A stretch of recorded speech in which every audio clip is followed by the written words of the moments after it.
আসসালামু আলাইকুম রহমতুল্লাহি ওয়া বারাকাতুহু। আমরা অনেকেই কত ধরনের কত কিছু খুঁজি বাজারের, মানে অল্প টাকায় বেশি মুনাফা বা অল্প টাকায় বেশি মাল ক্রয় করা। আমরা এই সমস্ত কিছু বিষয় কিন্তু আমরা দেখে থাকি, কিন্তু অল্প আমলে যে অল্প কষ্টে যে কোটি কোটি সওয়াবের অধিকারী হওয়া যায়, আমরা এটা অনেকেই জানি না।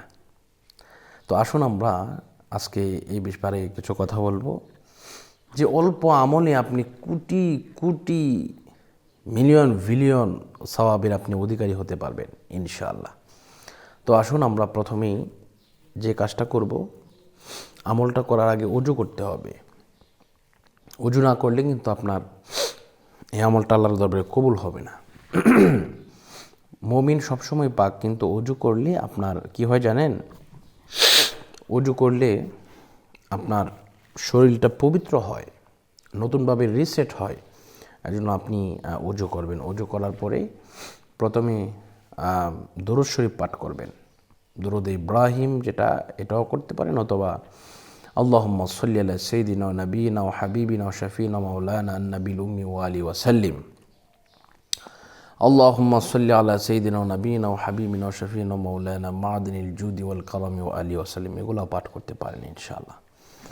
এরপরে আপনি যে কাজটা করবেন, বিসমিল্লাহ সহ সূরা ফাতিহা একবার পাঠ করবেন। কতবার? বিসমিল্লাহ সহ সূরা ফাতিহা একবার পাঠ করবেন। কেন পাঠ করবেন?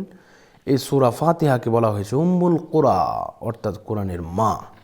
এই সূরা ফাতিহা পাঠ করবেন। এরপরে সূরা ইখলাস 3 বার পাঠ করবেন। সূরা ইখলাস কি? বিসমিল্লাহির রহমানির রহিম, কুল হুয়াল্লাহু আহাদ আল্লাহুস সামাদ লাম ইয়ালিদ ওয়া লাম ইউলাদ ওয়া লাম ইয়াকুল লাহু কুফুয়ান আহাদ। এই সূরাটা 3 বার পাঠ করবেন। এরপরে আবারও কয়েকবার দুরূদ শরীফ পাঠ করবেন।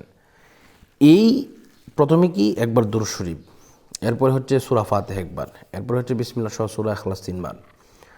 আমি আল্লাহর কসম করে বলছি, আল্লাহ রাসূল সাল্লাল্লাহু আলাইহি ওয়াসাল্লাম বলেছেন, কেউ যদি সূরা ফাতিহা পাঠ করার পরে, এটাকে বলে সবরে সানি, সূরা ইখলাস একবার পাঠ করলে 10 পারা কোরআনের সওয়াব, 2 বার 20, 3 বার 30,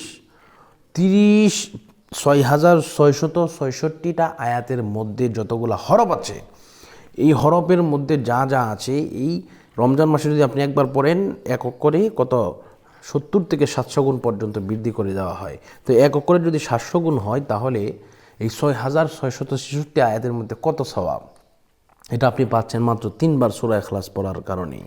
আল্লাহু আকবার, আল্লাহু আকবার।